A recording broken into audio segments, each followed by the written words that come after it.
Okay, welcome back. Now the problem I'm going to do, it's called force and energy of a point charge and an uncharged plane, right? And then I'm going to teach you a very important method called method of images that helps us to solve these style of problems. So imagine that we have a charge, Q, and then imagine this is the number line. This is x-axis, this is the y, and then this is going to be the z-axis. Imagine that there's a charge Q at the point D, 0, 0, right?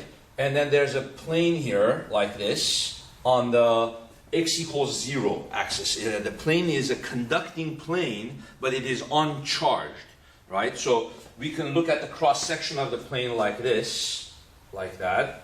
Okay, and then we can say this is Q. So this plane is an uncharged plane, and it is what's going to happen here. So the question is going to ask us, what is the force of the charge Q and the negative charge that it induces here? So the charge Q induces a negative charge on the plane, right?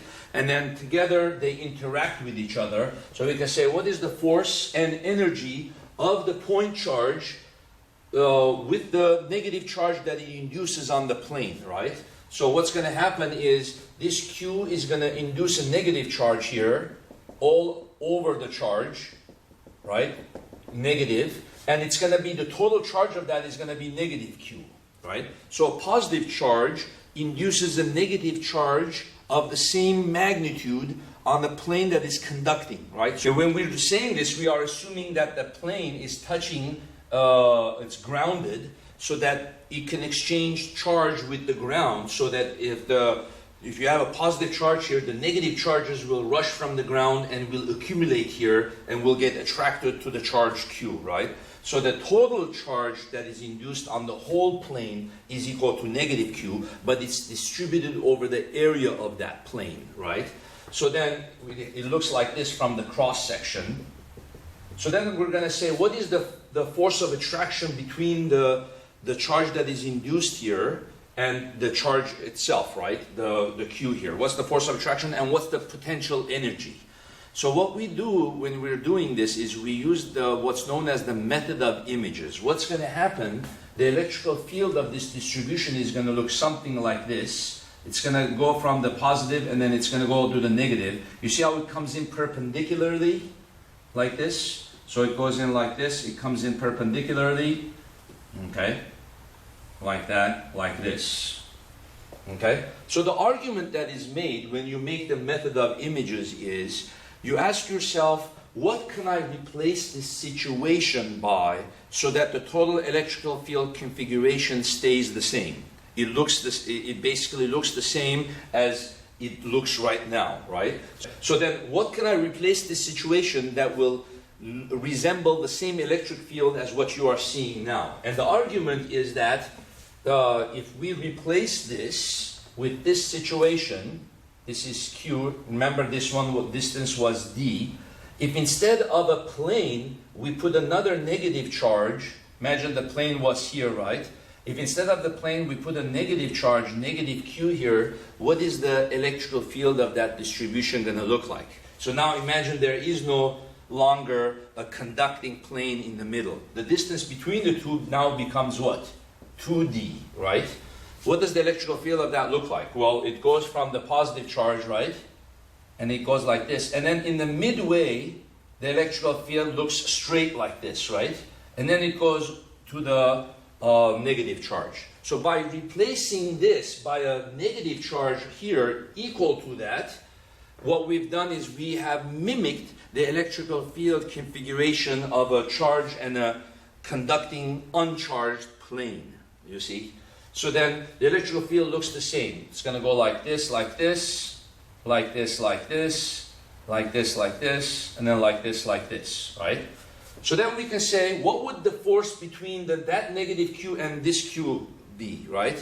That's using the method of images. So the force will be K, Q, negative Q over 2D quantity squared, right? Because the distance between them would be 2D. So therefore, the force of the conducting plane and the charge Q must be the same force. They will attract each other with the same force that this negative q and this q are attracting, right? So the force will be what? Negative k q squared over 4d squared, and that is the answer. So that's the force between the negative plane and the charge q, right? So powerful. This method of images is very, very powerful. What will be the electrical potential energy between the charge q and the plane? So then you will say u is equal to k q negative q over 2d, right? Remember, electrical potential energy is the k q1 q2 over the distance, right? So then it's just going to be negative k q squared over 2d. That's going to be the electrical potential energy, right? We can now go further and solve other questions, right? We can say, what's going to be the potential at any point in space? Okay, we can say, what's going to be the potential x, y, z at any point in space due to the plane and the q, right? This one will create an electric field. This one will create a potential here. This whole plane will also create a potential here. And then the total potential created there will be the sum of the two, right? Well, what do? We can still use the method of images for that, right? So what's going to be the potential at any point in space? So imagine I'm trying to find the potential here, v of x, y, z, right? So then we know that the distance, the coordinates of this one is d, 0, 0, right? In the x direction it's d. And then the coordinates of this one is negative d, 0, 0, right? So then the potential created at any random point is going to be the potential due to the charge q, kq over square root of x minus d squared plus y minus 0 squared, so that's y squared plus z squared, okay? Okay, plus k negative q, because this charge is negative q, then you're going to do x plus d, so square root of x plus d quantity squared plus y squared plus z squared. What I can do to write this shorter is just express y squared plus z squared as r squared. In other words, it's just the distance. If the y is here and the z is somewhere in the 3 dimensions, then it'll just be this distance r, right? So then I can just replace this by r squared. Okay? So that will be the answer of, if I want any coordinates, right? X, y, z, put them in here, and then you can find out the total potential at any point, right? Now if I wanted to find the total electrical field at any point, what do? I just simply take the negative partial derivative of that, right? Electrical field, x, y, z, right? It's going to be minus partial v partial x I hat, minus partial v partial y j hat, minus partial v partial z k hat, okay? So then you can just take the partial derivative. Imagine that the z for a second was 0. Imagine replacing this by y squared. And then imagine z was 0. So it was only 2-dimensional picture, right? So then what would happen? We wouldn't have the electrical field in the z direction. We would just have it in the x and y. So how would we calculate that? Electrical field x, y, z is equal to, the derivative of this is going to give you what? kq, this is 1/2 power, so the derivative of 1/2, what's going to happen? Let's review the derivative of 1 over square root function. If y of x is 1 over square root of x, that's going to be x to the negative 1/2. The derivative of that is going to be negative 1/2 x to the negative 3/2, right? So then it's going to be negative 1 over 2 x to the 3/2, okay? So, but the electrical field is negative of the derivative, right? So since it's negative, the electrical field is negative of the derivative, then you're going to be missing this. So it's like taking negative of the y prime of x. So it's going to be just 1 over 2 x to the 3/2.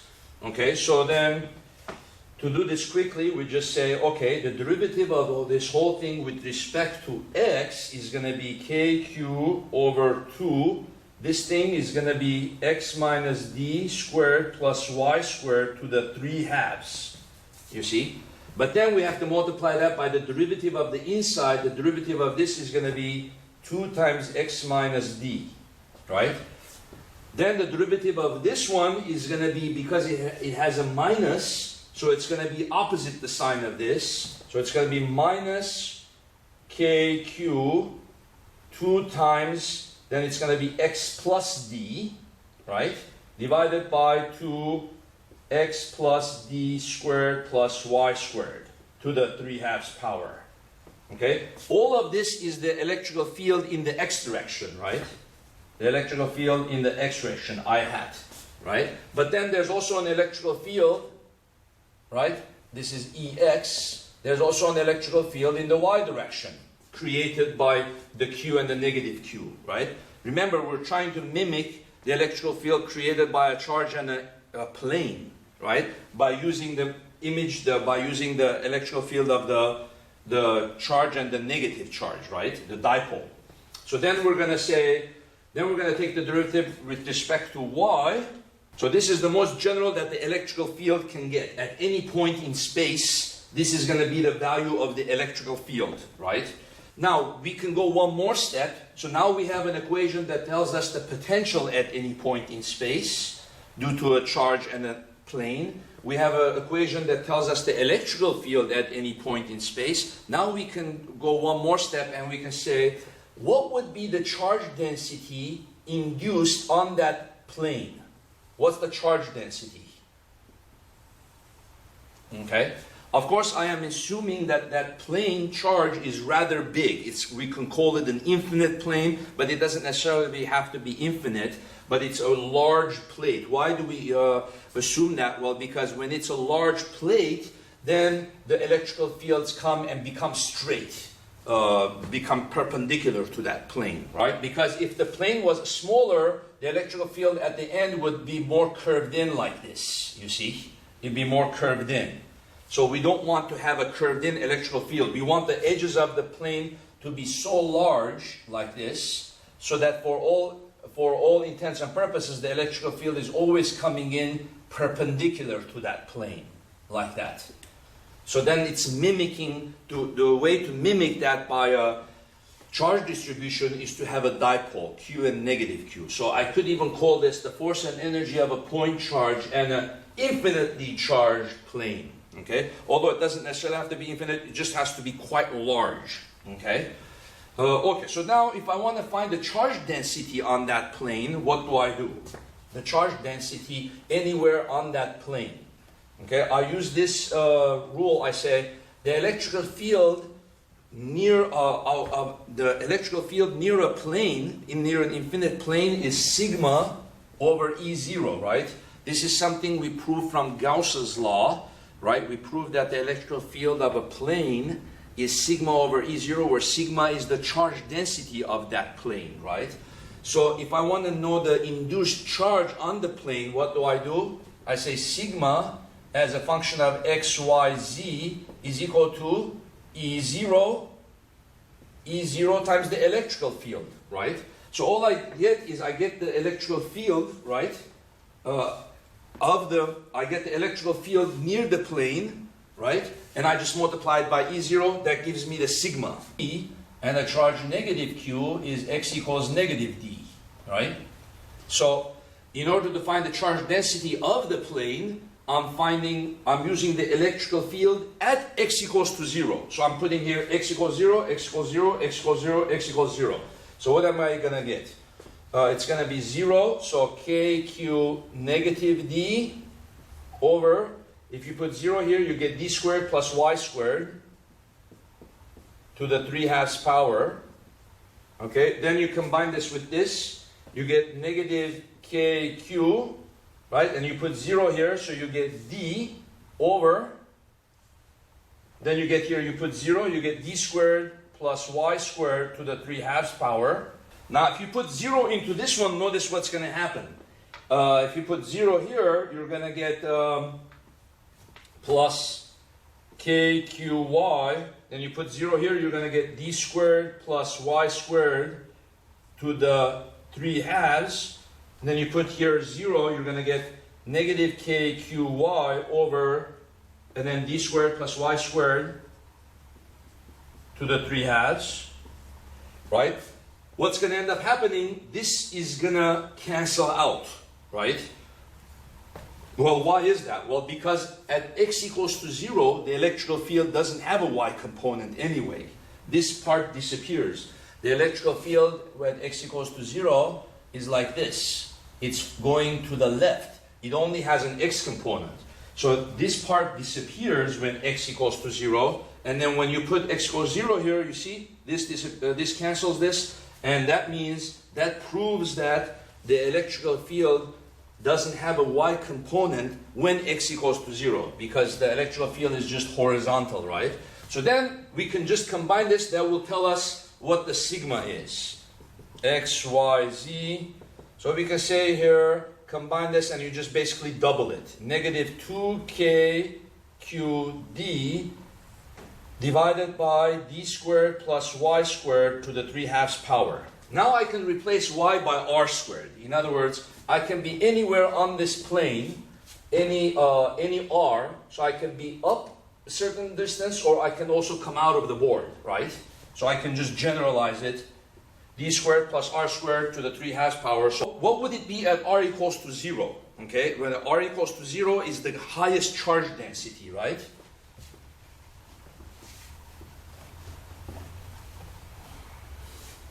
So when it's r equals to 0, that means, well, x is 0 anyway. So x is 0 because the plane is at 0. And then r equals 0 means y is 0 and z is 0. So the sigma at 0, 0, 0 at the origin is just going to be, we put 0 here, so we're just going to get negative 2k qd over d squared to the 3/2 power, negative 2k q over d cubed, negative 2k q over d squared. Okay, so that's the surface charge density right at the middle of the plane. So it kind of looks like this. Imagine you have the plane like this, you have Q. The Q induces a charge here, negative charges. Most of the charges are right at the center, you see.